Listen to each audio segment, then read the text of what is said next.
it was quite spread phenomena. Laws itself reduced the numbers of domestic violence, but at the same time we see that there are the main actors involved in this problem are state, international community, and civil society. And while we see some efforts from each of them, we see the lack of dialogue between the actors. And if we want really to solve the problem, we should go from bottom-up approach, from the roots. When a woman is addressing the policeman in her region, in her city, and he says no, in this case, a lot has to be done. Thank you.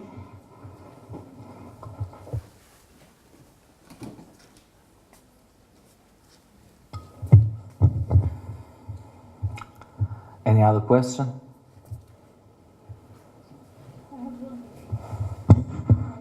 Okay. I have a question for Sandra.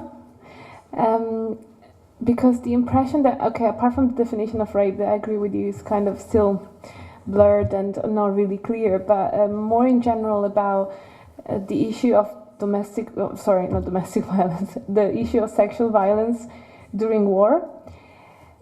I have the impression that a lot has been written on the topic. Like, I'm talking about the body of literature, academic literature in the field. So I have the impression that when talking about sexual violence in armed conflicts, the main focus of the literature has been placed on women. But I think that actually not so many scholars, and it's pity, according to me, have taken into consideration also the human rights of children born of sexual rape during conflicts, because they're very much put aside in the debate, but I think they should be considered as victims of human rights. So I just wanted to ask you whether you have any opinion about this, or yeah. Yes, unfortunately, you're right. Children are being really often victim of sexual violence during armed conflict. And I think people are not addressing this issue separately because of children as victims of sexual violence. They're addressing in the same pile as women, because the same questions are to be answered, whether there is a sexual violence, what's the definition, and all that. Basically, it's the same level and the same requirements that are needed to be answered in the courts. So perhaps that's why there's no separate research which is related to children as the victims of sexual violence. Yeah. Can I just briefly reply, because maybe I wasn't clear, but I realized that I wasn't. I was thinking also about the cases where children were born as a result of sexual rape during the conflict. So I guess there, the human rights problems that you have are a bit different, because it's more about the right to identity, the right to parental care, because, for instance, in the conflict in Bosnia, many of the children that were born during the war then were institutionalized, and they were left without parental care. Many of them were not registered at birth, so they still maybe don't know who the mother was, who he is, and of course also who the father is. But so yeah, I guess there are some problems that are slightly different, but I agree with you with regards to children being direct victims of sexual violence during conflicts. Yeah, just a little comment. Yes, it's really true that women, and especially children born from sexual violence, they're subjects of really grave stigmatized, especially in the African communities. Women are being forced out of their families, their husbands leave them, and they're left alone to raise the children that basically are the result of the really violent rape. It's a really big problem, and the women cannot find the person who raped them and ask for alimony, ask for any kind of support whatsoever. That's been really huge problem, and it's really hard to address it in remote areas, even in Bosnia, even in many African states, in any country where the armed conflict is there, because all social structures being destroyed, and it takes time to rebuild it. But children are there and they're growing without any support. That's really unfortunate situation.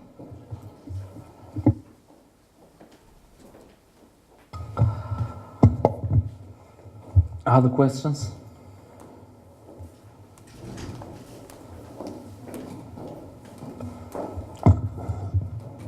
Or if there are no questions, perhaps somebody want to say something about the speeches or related to speeches?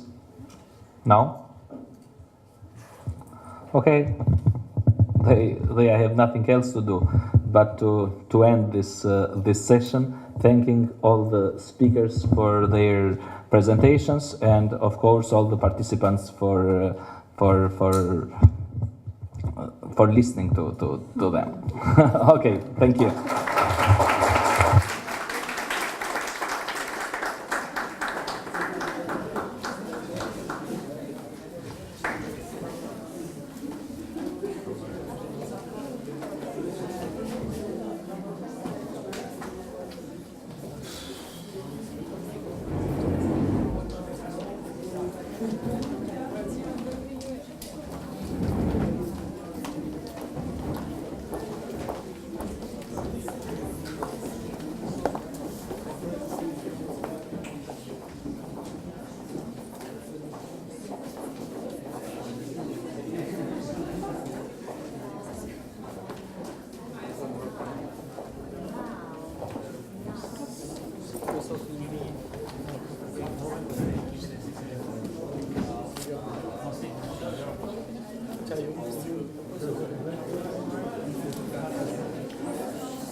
So we have a few minutes, a short coffee break, and then we have the last section, so be patient. So we have to finish today in order to enjoy some travel from foreign-year students tomorrow to some beautiful cities here in Albania. Okay.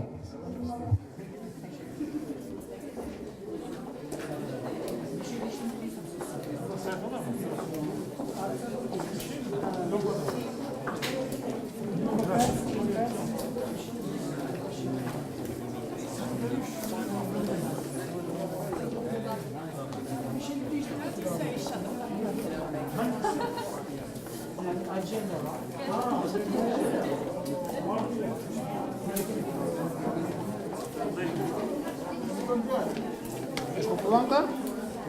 Portugal? Administrazione. L'amministrazione sovrai.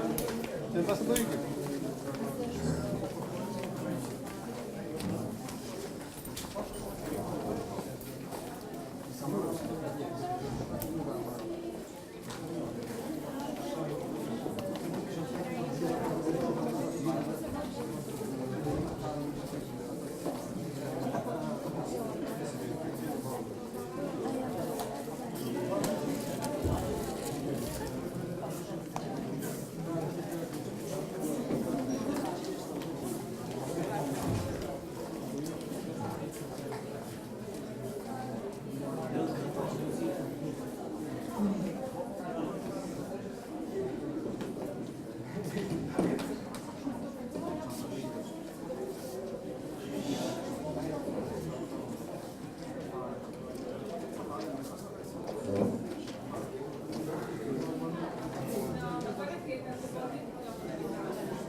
Gracias.